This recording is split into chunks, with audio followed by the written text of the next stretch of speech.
This video is all about one word. It's about honesty. And what I mean by that is how honesty affects different aspects of your life and how all the positivity that comes out of being an ex-Muslim and being open about it is to do with the benefits of honesty. So in this video, we're going to talk a little bit about what's good about coming out, what's good about telling people, what's good about being honest with yourself.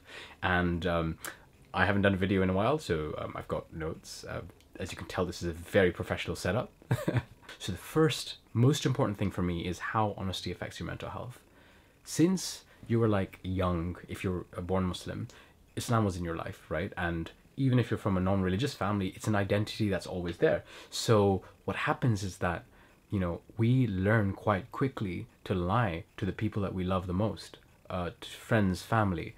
And what I mean by that is, even if you are Muslim today, you might not always practice the way that your family practice or the community practices. So for example, things around sexuality, around gender stuff, like, you know, symbols of clothing and hijab and niqab and things like that, as well as just, you know, general, like, you know, you might not really agree with kind of homophobia. You might not really agree with concepts like the caliphate, and people around you might. And so you lie, because a lot of people learn quite quickly that not lying can lead to shunning and negative consequences. Now imagine what that does to you, to your head, you know, since you were a kid, to lie to the people who are closest to you, the people who love you, the people who are your friends, every day, bit by bit, how that chips away to your sense of self and your psyche.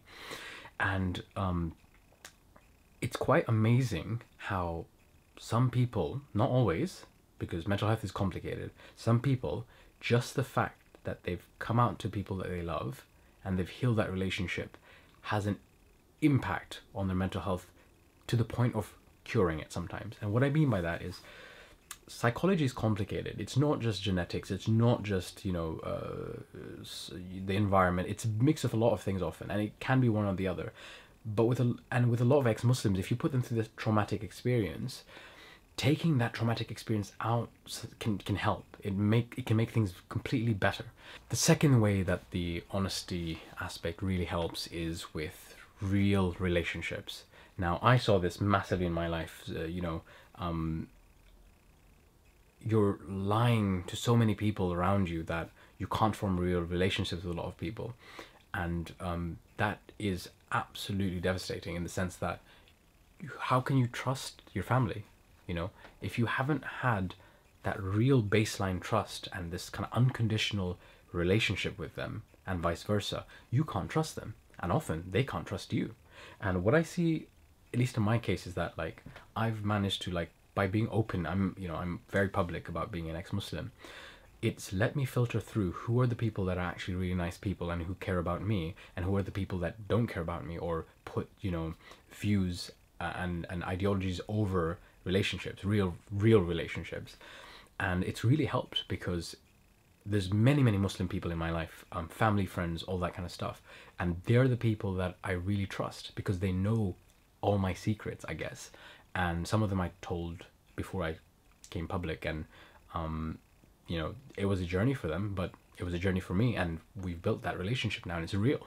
I don't feel like I have much to hide from them, if that makes sense. So, you know, it helps you really feel planted and like you have a base. I like going to visit my family. They're really great.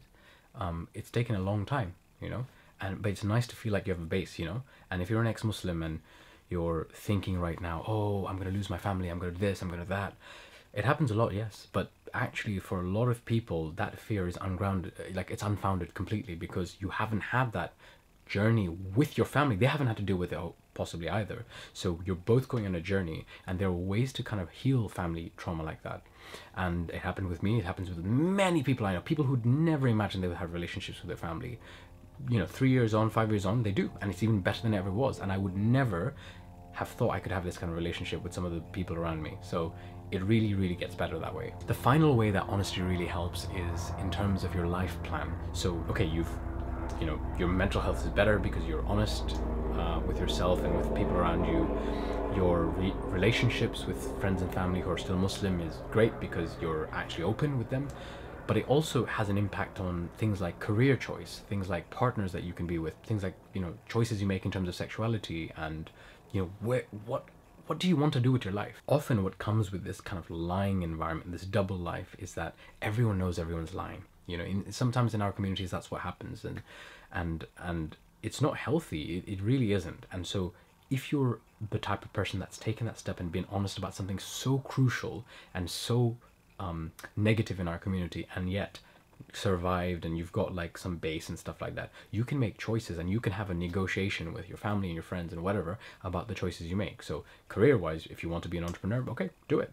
You know, you need to then think about financial stuff, but actually the what will my family say thing kind of really doesn't become a hard limit, because you can have a negotiation with your family, you can have a conversation with your family, while before it might be very black and white. I think the second thing is in terms of partners and relationships, and sex is a massive one, as you can imagine, for all the, you know, big reasons that we all know. What I found is a lot of ex-Muslims who are out, they were ex-Muslim for a long time, but the partnership stuff really forces them to come out. And if you're in that position, I really want you to think about this situation positively, rather than telling your family when you're forced to, because, you know, it's relationship stuff where they will blame your partner for it. And to some extent, you guys are forced to stay together because, like, I mean, you know, you've literally left your family for that person.